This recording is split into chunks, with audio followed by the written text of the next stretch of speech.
Hello friends, कैसे हैं आप लोग। आज की कहानी बहुत ही इंटरेस्टिंग होने वाली है, तो हमारे साथ अंत तक जरूर बने रहें। शहर की आपाधापी, ऊंची इमारतों और तेज रफ्तार जिंदगी के बीच कविता का जीवन एक चक्रव्यूह की तरह घूम रहा था। शादी के बाद एक नए परिवार का हिस्सा बनना, नए रिश्तों को समझना और खासकर अपनी सास सुमित्रा देवी के साथ तालमेल बिठाना उसके लिए एक बड़ा चुनौती साबित हो रहा था। सुमित्रा देवी देखने में भले ही शांत और गंभीर लगती थी, लेकिन उनके भीतर एक ऐसी खड़ूस स्वभाव की महिला छिपी थी जिसकी हर बात में नुक्का चीनी निकालने की आदत थी। कविता एक पढ़ी लिखी कामकाजी लड़की थी। अपने मायके में उसे खुलकर जीने की आदत थी, लेकिन सुमित्रा देवी के घर का माहौल बिल्कुल अलग था। हर चीज में एक नियम, हर काम में एक तरीका और हर बात पर एक राय, और वह राय हमेशा सुमित्रा देवी की ही होती थी। सुबह की शुरुआत से ही सास बहू के बीच तनाव शुरू हो जाता था। चाय की पत्ती कितनी डालनी चाहिए, नाश्ते में क्या बनना चाहिए, कपड़े कैसे धुलने चाहिए, घर की साफ सफाई कैसी होनी चाहिए। हर छोटी बड़ी बात पर सुमित्रा देवी की राय अपनी होती थी और वह उसे मानने पर जोर देती थी। कविता को लगता था मानो वह किसी स्कूल में आ गई हो, जहां हर पल उसकी परीक्षा ली जा रही हो। कविता का यह तरीका क्या है, जरा देखो तो। गैस चूल्हे पर कितनी गंदगी है, क्या तुम्हारी माँ ने तुम्हें कुछ सिखाया है भी या नहीं। सुमित्रा देवी की आवाज में तल्खी साफ झलकती थी। कविता चुपचाप सफाई करने लगती। उसे लगता था कि वह कितनी भी कोशिश कर ले, सुमित्रा देवी को कभी खुश नहीं कर पाएगी। अभिषेक, कविता का पति, अपनी माँ और पत्नी के बीच पिसता रहता था। वह अपनी माँ का सम्मान करता था, लेकिन कविता के दर्द को भी समझता था। कई बार वह कविता को समझाने की कोशिश करता। माँ थोड़ी सख्त है, पर उनका दिल बुरा नहीं है। लेकिन कविता को यह सब खोखला लगता था।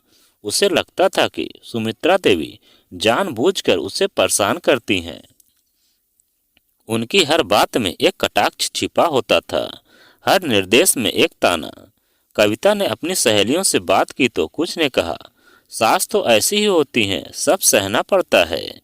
लेकिन कविता को यह सब सहना वाला दर्शन समझ नहीं आता था। उसे लगता था कि सम्मान और प्यार दोनों तरफ से होना चाहिए। एक दिन कविता ने ऑफिस से लौटकर देखा कि घर में कुछ मेहमान आए हुए हैं। सुमित्रा देवी रसोई में व्यस्त थी और उन्होंने कविता को फौरन चाय नाश्ता बनाने का आदेश दे दिया। कविता थकी हुई थी, लेकिन उसने चुपचाप काम करना शुरू कर दिया। गलती से चाय बनाते समय एक कप टूट गया। अरे, यह क्या कर दिया तुमने, कितनी लापरवाह हो तुम, यह कप मेरा पसंदीदा था। सुमित्रा देवी की आवाज तेज हो गई।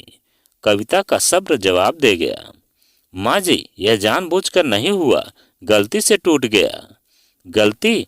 हर बार गलती हो जाती है तुमसे। घर का कोई काम ढंग से नहीं करती हो, सुमित्रा देवी ने गुस्से में कहा। कविता की आंखों में आंसू आ गए। मैं कोशिश करती हूँ माँ जी, पर कोशिश, तुम्हारी कोशिश तो बस दिखाने की होती है। सुमित्रा देवी ने बात काट दी।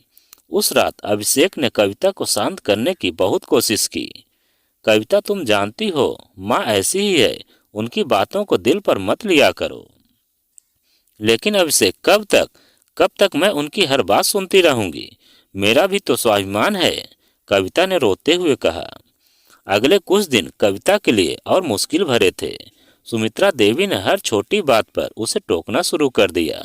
खाने में नमक कम है, कपड़े ठीक से नहीं इस्त्री हुए, बिस्तर की चादर पर सिलवटें हैं। मानो उन्हें कविता की हर गलती गिनने में मजा आता हो। एक शाम कविता बालकनी में बैठी उदास मन से आसमान देख रही थी। तभी माधव जी, उसके ससुर, उसके पास आए। माधव जी शांत स्वभाव के और समझदार व्यक्ति थे। उन्होंने कविता के कंधे पर हाथ रखा। क्या हुआ बहू, उदास क्यों हो, उन्होंने प्यार से पूछा। कविता कुछ नहीं बोली, उसकी आंखें नम थी। माधव जी समझ गए। उन्होंने धीरे से कहा, देखो कविता बेटा, सुमित्रा का स्वभाव थोड़ा सख्त जरूर है, लेकिन उसका दिल बुरा नहीं है। वह थोड़ी पुरानी सोच की है और उन्हें लगता है कि घर के कामों को लेकर थोड़ी सख्ती बरतनी जरूरी है। लेकिन तुम यह समझ लो कि वह जो कुछ भी कहती है उनमें उनका प्यार और चिंता भी छुपी होती है। कविता ने हैरानी से माधव जी की तरफ देखा। प्यार और चिंता? मुझे तो सिर्फ डांट और नुक्ताचीनी ही नजर आती है। माधव जी मुस्कुराए। जिंदगी के सबक हमेशा मीठी बातों से नहीं मिलते बेटा, कभी कभी कड़वी बातें भी बहुत कुछ सिखा जाती हैं। सुमित्रा तुम्हें अपनी तरह बनाना चाहती है, शायद इसलिए इतनी सख्ती करती है। लेकिन तुम अपनी पहचान मत खोना, समझदारी से काम लो और उनकी बातों में छिपे संदेश को समझने की कोशिश करो। माधव जी की बातों ने कविता को सोचने पर मजबूर कर दिया। क्या सच में सुमित्रा देवी की शक्ति में कोई सीख छिपी थी? अगले कुछ दिनों तक कविता ने सुमित्रा देवी के व्यवहार को ध्यान से देखना शुरू किया।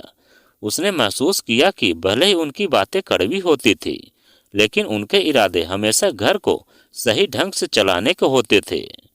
जब कविता बीमार पड़ी तो सुमित्रा देवी ने पूरी रात उसकी देखभाल की, भले ही उन्होंने शब्दों में कोई प्यार नहीं जताया। जब घर में कोई मेहमान आता तो सुमित्रा देवी हर चीज का इंतजाम बड़ी बारीकी से करती थी, ताकि किसी को कोई तकलीफ न हो। एक दिन कविता ने देखा कि सुमित्रा देवी पुरानी साड़ियों को निकालकर उनकी मरम्मत कर रही हैं। माँ जी, यह आप क्या कर रही हैं? कविता ने पूछा। यह मेरी पुरानी साड़ियाँ हैं, कुछ जगह से फट गई हैं तो सोच रही थी कि इनकी मरम्मत कर दूं। फेंकने से तो अच्छा है कि इन्हें इस्तेमाल किया जाए, सुमित्रा देवी ने कहा। उस दिन कविता को एक बड़ा सबक मिला। सुमित्रा देवी, जो हमेशा उसे हर चीज को लेकर टोकती थी, खुद कितनी मितव्ययी और व्यवहारिक थी। उन्होंने उसे सिखाया कि चीजों की कद्र करनी चाहिए और उन्हें बर्बाद नहीं करना चाहिए। धीरे धीरे कविता ने सुमित्रा देवी की बातों को एक अलग नज़र से देखना शुरू किया। जब वह कहती थी कि रसोई को साफ रखना चाहिए तो कविता को समझ में आया कि यह सिर्फ दिखावे के लिए नहीं है, बल्कि स्वास्थ्य के लिए भी जरूरी है। जब वह कहती थी कि घर के खर्चों पर ध्यान देना चाहिए तो उसे समझ में आया कि यह परिवार की सुरक्षा और भविष्य के लिए कितना महत्वपूर्ण है। सुमित्रा देवी का खड़ूस स्वभाव भले ही कभी न बदले, लेकिन कविता ने उनके व्यवहार में छिपे जीवन के सबक सीख लिए थे। उसने समझ लिया था कि हर डांट में सिर्फ गुस्सा नहीं होता, बल्कि प्यार और चिंता भी छुपी हुई होती है। उसने यह भी सीख लिया था कि हर व्यक्ति का स्वभाव अलग होता है और हमें दूसरों को उनकी कमियों के साथ स्वीकार करना सीखना चाहिए। अब कविता और सुमित्रा देवी के बीच का रिश्ता पूरी तरह से बदल गया था। कविता ने सुमित्रा देवी की बातों को सुनना और समझना शुरू कर दिया था। वह जानती थी कि उनकी हर बात में उसके लिए एक सीख है, और सुमित्रा देवी ने भी धीरे धीरे कविता की मेहनत और लगन को पहचानना शुरू कर दिया था। उनकी डांट में अब पहले जैसी तल्खी नहीं होती थी, बल्कि उसमें एक स्नेह का भाव भी झलकता था। एक शाम कविता रसोई में काम कर रही थी। सुमित्रा देवी उसके पास आई और बोली, आज खाने में क्या बनाया है? दाल चावल और सब्जी बनाई है माँ जी, कविता ने जवाब दिया। सुमित्रा देवी ने दाल चखी और बोली, नमक थोड़ा कम है पर ठीक है।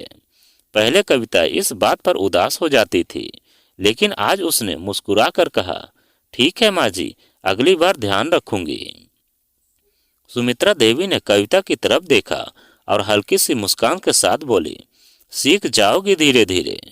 उस दिन कविता को एहसास हुआ कि उसने अपनी खड़ूस सास से जीवन का एक बहुत बड़ा सबक लिया था कि प्यार और समझदारी हर रिश्ते की नींव होते हैं, भले उन्हें व्यक्त करने का तरीका अलग हो। और यह सबक शहर की भागदौड़ भरी जिंदगी में उसके लिए एक अनमोल खजाना था। तो दोस्तों, यह कहानी आपको कैसी लगी कमेंट में लिखकर हमें ज़रूर बताएं। और आप अगर हमारे चैनल पर नए हैं तो प्लीज़ चैनल को सब्सक्राइब करें और वीडियो को एक लाइक ज़रूर करें।